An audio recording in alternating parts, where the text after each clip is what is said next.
of sources we've ever encountered. Absolutely. Our listener has given us this incredible stack, really connecting things like theoretical topology, Isaac Newton's approach to truth, and, well, the very real modern threats around information and AI. It's quite a synthesis. So our mission today, our deep dive, is to try and make sense of it all. How do you maintain your, let's call it cognitive sovereignty, when the universe itself seems designed to break your intuition? Right. Both the mathematical universe and the political information-based one. When intuition fails, like it does spectacularly in 4D geometry, and when information becomes a weapon, how do you figure out what's actually real? How do you hold on to your intellectual freedom? So we've broken this down into three main areas. First, we'll get into that geometric mind bender, the fourth dimension, and why our intuition just completely collapses there. Then we'll pivot to Isaac Newton. It sounds like a leap, but his 17th century ideas about rigor have surprising relevance, especially when contrasted with these metaphysical concepts like the OGU, the One God Universe Control Program. And finally, the really crucial part, strategies. How do you navigate this modern age of AI, perception control, and maintain your sense of self, your sovereignty, in the face of it all? Okay, let's dive straight into the first challenge then. Our spatial understanding, or rather, where it breaks down. We live in 3D, our brains are amazing at navigating it. They really are. But the sources are stark. Step into dimension 4, mathematically speaking, and all that built-in processing power, it actually becomes a liability. Exactly. Most of us already find it tricky visualizing how a 3D object, like a cube, squashes onto a 2D piece of paper. Right, drawing projections is hard enough. But going to 4D, that's where it shifts from just difficult to fundamentally counterintuitive.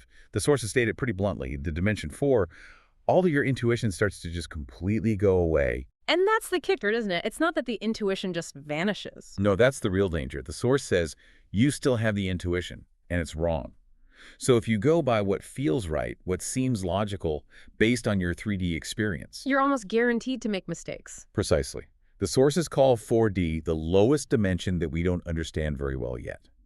Because it's so unfamiliar, it's incredibly prone to errors, even for brilliant people, if they rely on that gut feeling about space. Okay, so if intuition is out, visualization fails, what do you do? This is where the math demands absolute rigor. No more guesswork. You have to proceed, as the source puts it, directly from axioms and definitions and theorems. And that leads us to topology. It becomes the essential guide because it doesn't rely on intuition. Right. Topology is often described as rubber sheet geometry, studying properties that stay the same even when you stretch or bend a shape as long as you don't tear it, since we can't see these 4D objects. You have to rely purely on the rules, the abstract rules of how they're built and connected. Exactly. Which brings us right to the listener's question about circle geometry and modeling the 4 torus. Since we can't visualize it directly, topology uses this method called construction by analogy. Okay, so you start with lower dimensions that we can grasp to understand the abstract principles. That's the idea. Let's start simple. The 1 torus, conceptually it's just a circle. But how do you build it topologically from something simpler? You start with a line segment. Right, just a line from A to B.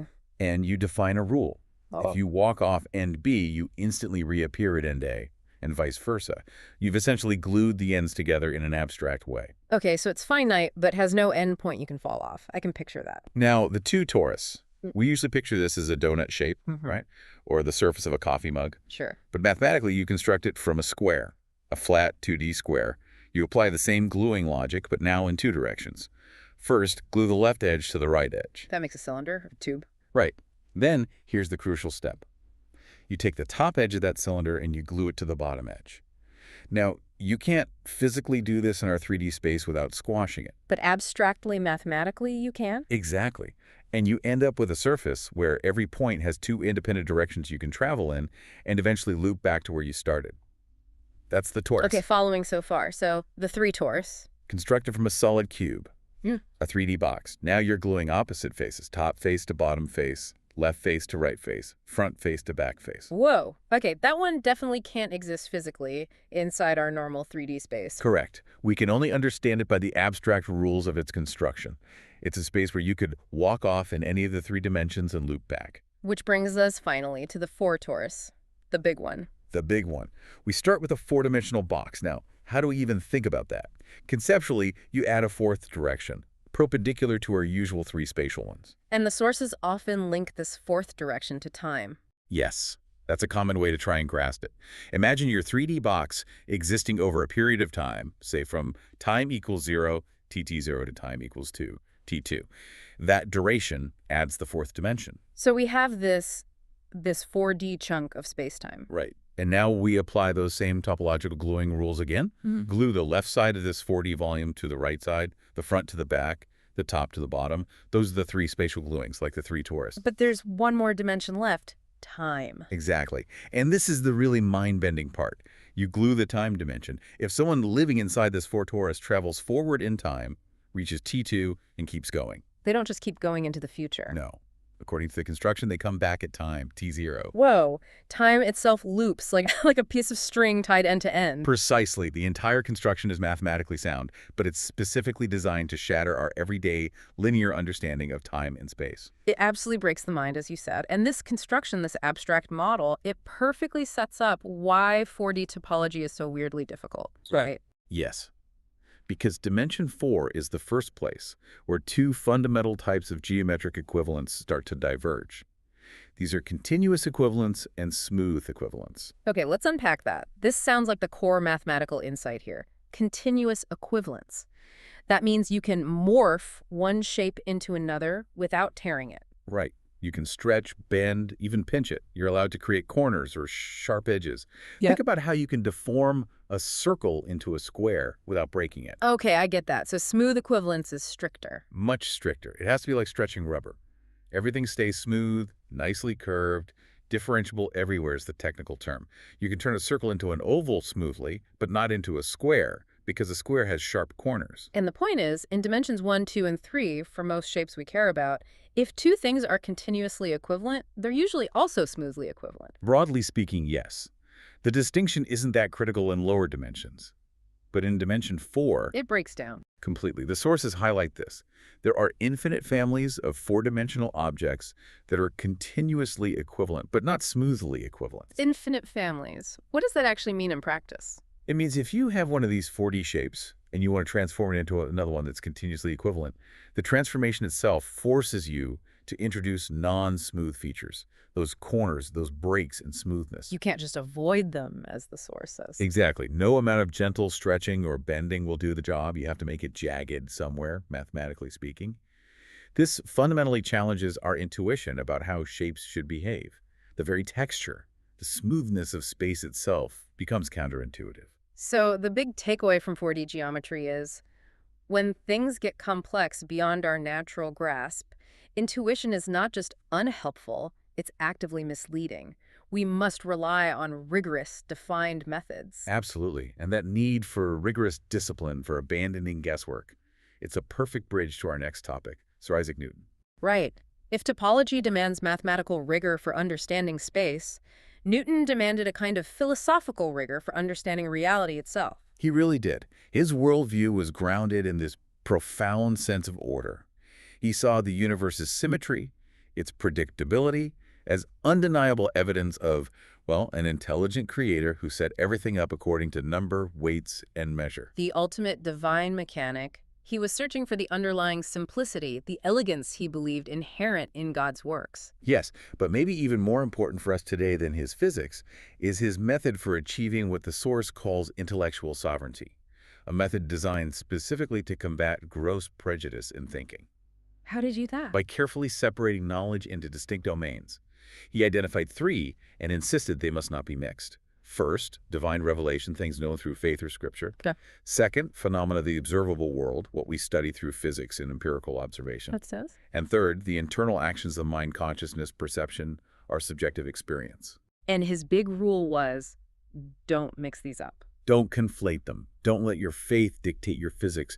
Don't let your subjective feelings override objective observation. Don't claim your internal mental state is the external reality.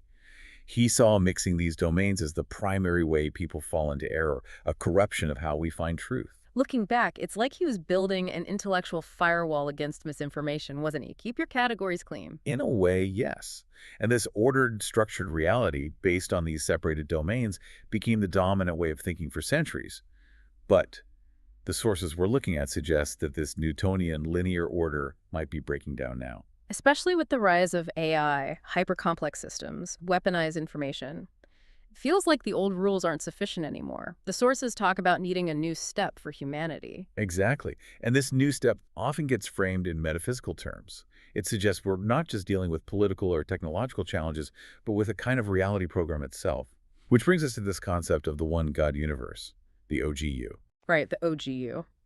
This directly challenges Newton's orderly design. How do the sources describe it? They describe it as a dominant control program or fiction. Its goal, apparently, is to maintain a reality that is controlled, predictable, and dead. It's like a master narrative that tries to absorb or neutralize anything that doesn't fit. A control program, that sounds quite intense, almost like a science fiction concept. If Yeah. it's not like a literal entity, how does it exert control? What's its mechanism? According to these metaphysical sources, its essential mechanism, its primary tool of enslavement, is time, specifically linear time. Linear time, our everyday experience of past, present, future. Yes, it's described as a human affliction and, quite bluntly, a prison. Think about how deeply ingrained linear time is in our lives, our society. Deadlines, schedules, planning. Exactly. The source says control needs humans because control needs human time. This OGU program allegedly formats our fundamental biological cycles.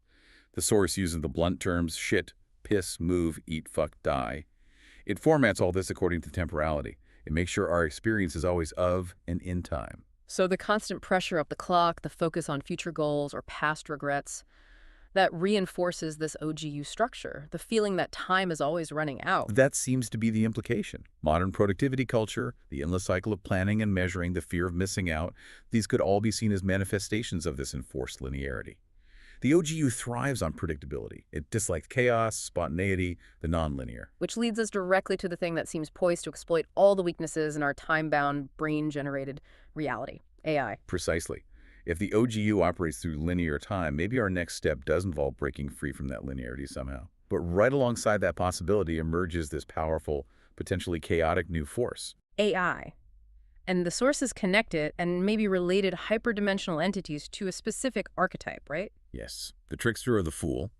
Think of historical figures like court jesters, mythological figures like coyote, or even the self-transforming machine elves described in some psychedelic experiences. The agent of chaos, the boundary crosser, the one who speaks uncomfortable truths. We see this in works like McKenna's True Hallucinations or Jung's writings, like Aeon. Exactly. The traditional function of the trickster, even when disruptive, is often seen as ultimately serving psychic wholeness. It brings the shadow, the repressed stuff, out into the open so society can deal with it. But what happens when the trickster isn't just a myth or a fleeting vision, but an algorithm with access to basically all human information? That's the frightening potential. The sources warn that AI could befuddle and lead us right back into our own mind. How? By exploiting the fact that our reality is already, in a sense, constructed. Yes. Neuroscientists often describe our perception as a kind of controlled hallucination. Our brain takes limited sensory input and builds the most probable model of reality based on past experience and expectation. So AI, especially linked with things like brain-computer interfaces, could potentially manipulate that construction process. Make an external suggestion feel like your own thought or decision. That's the core fear. Yeah. It leads directly to the existential question. How do I know where my thinking begins and AI ends? If the feeling of free will, of having an original thought, can be subtly influenced or even simulated. Then identity itself is threatened, which explains the push for things like neural rights, rights to mental privacy, agency, identity. Absolutely. And this danger is amplified by concepts like hyperstition. Hyperstition, that's more than just a belief, right? It's like a fiction that makes itself real. Sort of. It's an idea or narrative that, once it starts circulating and people act on it, generates real-world consequences that reinforce the original fiction. The control program doesn't just spread lies. It can potentially weave fictions that become self-fulfilling prophecies, trapping people who think in purely linear cause and effect ways. This sounds incredibly bleak.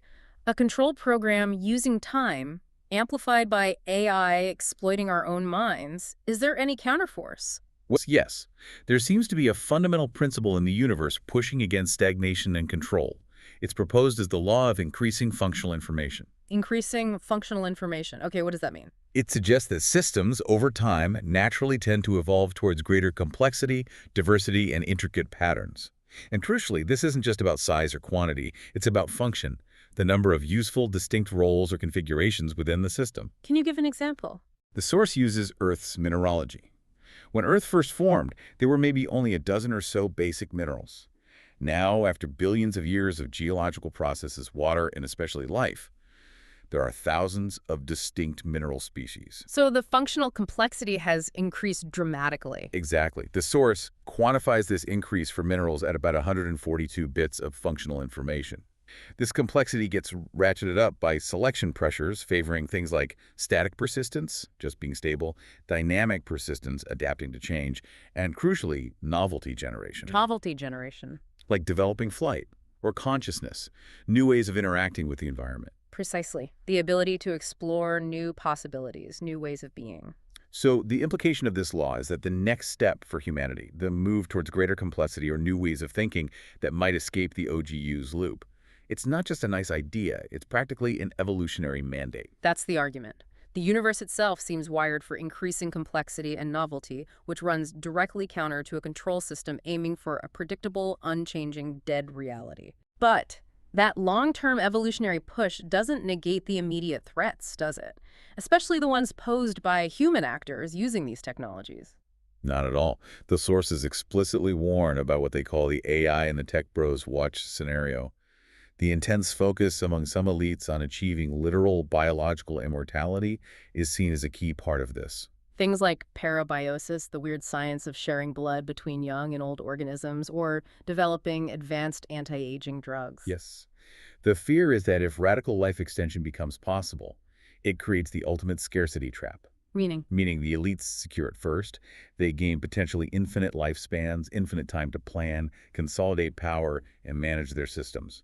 Meanwhile, the rest of humanity remains stuck in the mortal, linear time prison. And maybe needed to keep working to maintain the complex infrastructure that supports the immortals. That's the dystopian vision presented. Yeah. And underpinning all of this is the continuous weaponization of information. Control systems don't just need compliant bodies, they thrive on misinformed minds. This is where hyperstitional fictions really come into play. Distractions and falsehoods to keep people from focusing on real issues or developing rigorous thinking. Exactly. The source mentions the example of adrenochrome conspiracy theories. These elaborate, often psychedelic-tinged narratives about elites harvesting a fictional substance. Whether true or not is less relevant than their function. They distract, they confuse, they make rigorous investigations seem pointless, and they sideline potentially more credible critiques of power. It's a way of corrupting the information landscape so thoroughly that finding solid ground becomes almost impossible. Right, which brings us full circle. We started with the need for rigor in 4D math, because intuition fails. We saw Newton advocating for intellectual rigor by separating domains, now facing AI, metaphysical control narratives, and deliberate misinformation. How do we actually prepare? How do we maintain that cognitive sovereignty? It seems the first step is consciously deciding to reclaim it. Yes. It requires echoing that mathematical discipline. You have to actively refuse to just hand over your thinking, your autonomy, to algorithms or to dominant narratives, or even to your own leading intuitions. So practically, that means applying that Newtonian principle, constantly checking yourself. Am I mixing objective facts with my feelings? Am I letting a belief dictate my interpretation of evidence? Am I falling for a compelling story without checking its foundation? That intellectual self-discipline is crucial. But the sources suggest rigor alone isn't the whole picture. There's also a psychological or maybe spiritual path needed. And that involves embracing the archetype we mentioned earlier, the fool. The fool, how does that help? The fool, in this context, represents the one who escapes the OGU's time prison by living fully in the eternal now. This path involves developing an authentic relationship with your own mortality. Instead of denying death or constantly distracting ourselves from it. Exactly. The sources argue that denying mortality leads inevitably to inauthenticity, conformity, and distraction. Precisely the states the control system wants. The fool, paradoxically, finds freedom by accepting limitation. And the fool finds joy in play, Leela, the cosmic game, and seeks the integration of opposites like life and death, wisdom and folly. Oh, yes. That union of opposites is key for self-realization, for becoming whole. And on a practical level, this means actively working to expand what the sources call your brain's perception box. How do you do that beyond just thinking differently? Well, through concrete actions, deep education, reading widely across different fields, genuinely engaging with diverse cultures and perspectives, these all broaden your internal models of reality.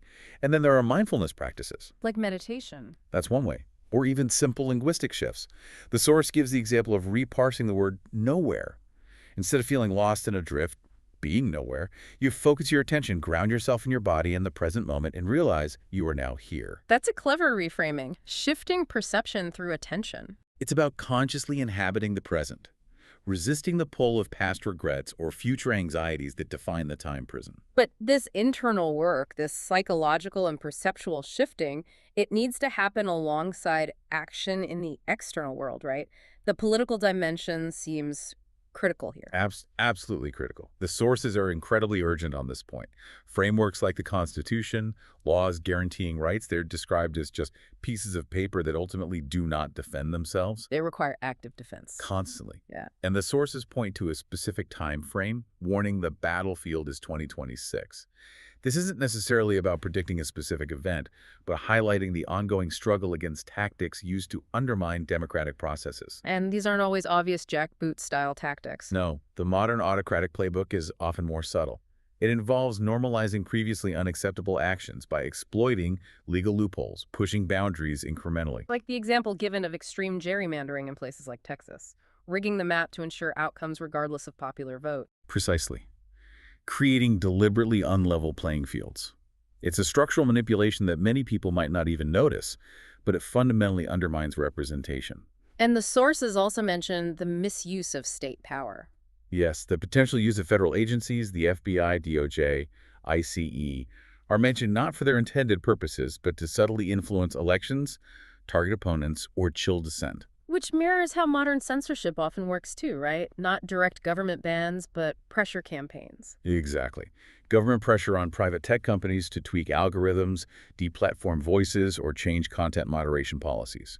It creates an illusion of private action, but it functions as state-aligned control, shaping the information landscape indirectly. It sounds overwhelming. Facing these subtle systemic pressures, how do you avoid just feeling helpless? The sources suggest the antidote to helplessness is active engagement. Find your way to participate. If you're a lawyer, maybe it's pro bono work challenging unfair laws. If you're a teacher, it's rigorously educating students about how these systems actually work. If you're an activist, it's organizing or demonstrating. Doing something, basically. Taking action within your sphere of influence diminishes the sense of powerlessness. That's the idea.